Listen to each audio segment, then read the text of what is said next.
Como avanzamos, se cumple un año del régimen de excepción de El Salvador declarado por el presidente Nayib Bukele. En marzo del 2022, con apoyo del Congreso, dio la orden de efectuar arrestos masivos para frenar la violencia, después de un fin de semana de casi 90 homicidios.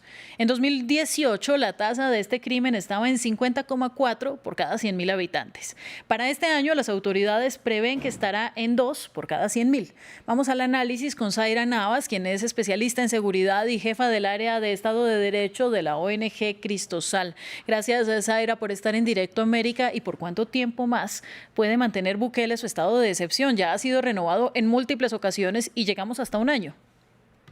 Bueno, muchas gracias, muy buenos días. La Constitución de la República establece con mucha claridad que el régimen de excepción solo puede prorrogarse por una vez, es decir, por 30 días.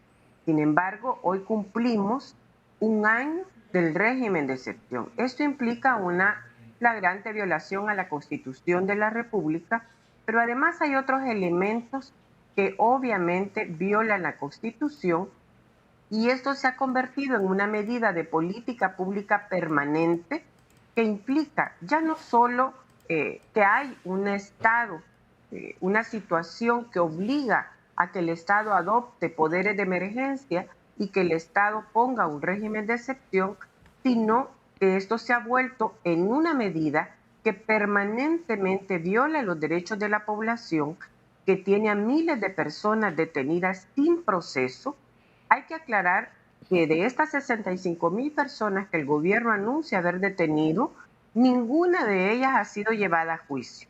Todas inmediatamente son detenidas y enviadas a prisión. Hasta este momento se han emitido reformas a la legislación penal para que vayan a juicio hasta diciembre de este año. Bueno, Es pero decir, sobre eso, Zaira, quiero preguntarle, cuando le decía por cuánto tiempo más se puede mantener el estado de excepción, pues qué es lo que va a pasar cuando esta violencia deje de ser tratada como una emergencia. Es decir, ¿podría darse un efecto rebote o qué va a pasar con todas estas personas que están represadas en las cárceles, como usted lo dice, sin un proceso, cuando llegue el momento de hacer un juicio o un debido proceso penal? bueno, nosotros estimamos que el presidente Bukele lo que quiere es mantenerse en el poder. Y esto significa que va a llegar el 2024, de manera inconstitucional se va a reelegir y probablemente entonces, porque hay una situación que está ocurriendo ya, las cárceles están saturadas y esto implica que no pueden soportar y por eso las cantidades de violaciones a derechos humanos, gente desnutrida, muriendo, etcétera, una de las tantas razones, esto va a tener un efecto rebote sin precedentes. Ya en este momento están detenidas miles de personas inocentes precisamente porque no hay un juicio. Ya en este momento estamos viendo cómo la condición de muchas familias ha caído en deterioro.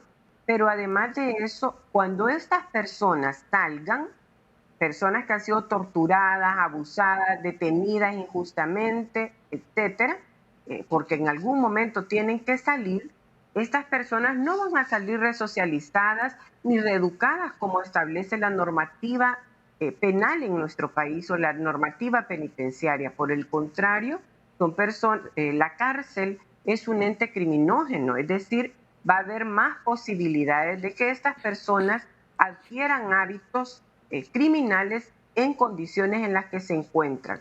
La verdad es que los homicidios bajaron en el país mucho antes del régimen de excepción y esto fue producto de un pacto ilícito que tuvo el gobierno con las pandillas. Y Bueno, lo que pero sobre estamos ese tema viendo, tampoco, Zaira, se ha dicho nada. Es decir, hay acusaciones aquí y allá de que el gobierno tenía un pacto con las pandillas, un pacto que finalmente se rompió. ¿Por qué no hay lugar a a una investigación por corrupción del gobierno? ¿Qué es lo que detiene esa vía? bueno, lo que pasa es que este gobierno tiene el control de todas las instituciones del Estado. En mayo de 2020 destituyó a la Sala de lo en mayo de 2021, perdón, destituyó a la Sala de lo Constitucional.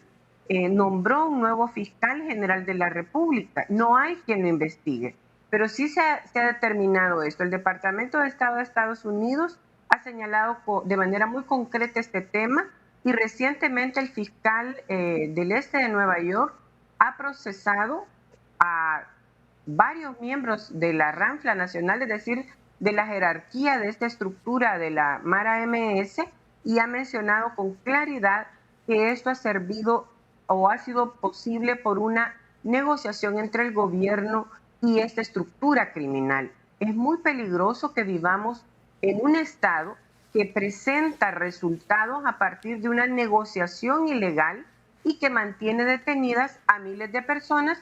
Probablemente muchas de ellas sí son pandilleras, pero no han recibido un debido proceso. Y lo más grave es que hay miles de personas inocentes detenidas. Mire, y está esta gran paradoja entre las denuncias de organizaciones de derechos humanos versus la sensación de seguridad que empiezan a experimentar los salvadoreños y que han hecho que Nayib Bukele goce de grandísima popularidad, incluso fuera de su país.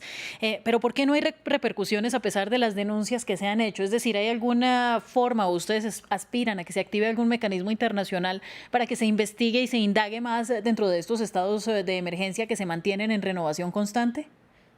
Bueno, el gobierno de Bukele, desde sus inicios y ahora mucho más, ha mantenido una campaña publicitaria permanente a nivel nacional e internacional, e incluso ha pegado en su país y en otros países. Esto implica que se venda como que este es un país muy seguro, que estamos en desarrollo, etcétera. Es cierto, hay una disminución de homicidios, pero como yo ya planteaba, esta disminución se produjo desde que Bukele llegó al gobierno y es el resultado de una negociación ilícita. Ahora, ¿por qué la población salvadoreña lo percibe de manera distinta? Es que es cierto, incluso desde antes de que Bukele asumiera, El Salvador venía teniendo una disminución comprensible de homicidios. Y lo digo en estos términos porque allá por 2015 teníamos 20 homicidios diarios y Bukele recibe el gobierno con 9.5 homicidios diarios. Sin embargo, lo que nos venden todos los días es que este es un país muy seguro, pero la población salvadoreña no sale de sus casas después de las 9, 10 de la noche.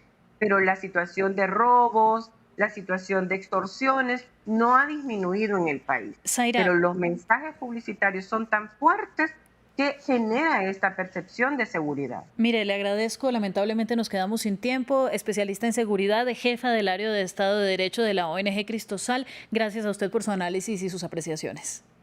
Gracias. Y a nuestros televidentes, continuamos con ustedes en Directo América. Quédense con nosotros.